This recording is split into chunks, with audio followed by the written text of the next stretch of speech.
Hey everyone, I'm here today with a Jeep that we coated a few months ago this winter. We actually did the GlassParency treatment on it a few months ago, and it's a 3-month warranty period right now. So we're doing a maintenance on all of the windows on this. It's basically just to maintain that super hydrophobic finish on the GlassParency coating, because GlassParency is actually a 2-part system. It's a base coat that strengthens the impact resistance of the glass and acts as a catalyst for the top coat to bond to the glass.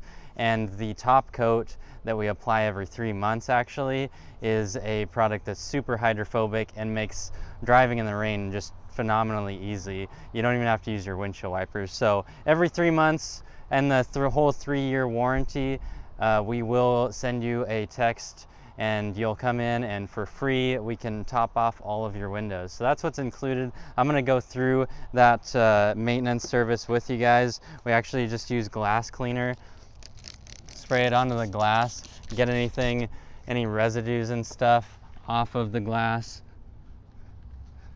and we buff that dry. I'll hit the other side with that.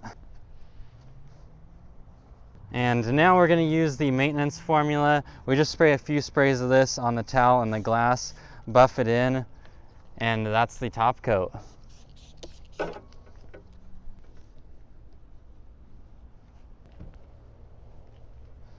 Now that's the process for doing the maintenance on GlassParency. Again, that's included for free every 3 months when you purchase a 3-year warranty pack, and is a really great maintenance for your annual maintenance plan for your vehicle.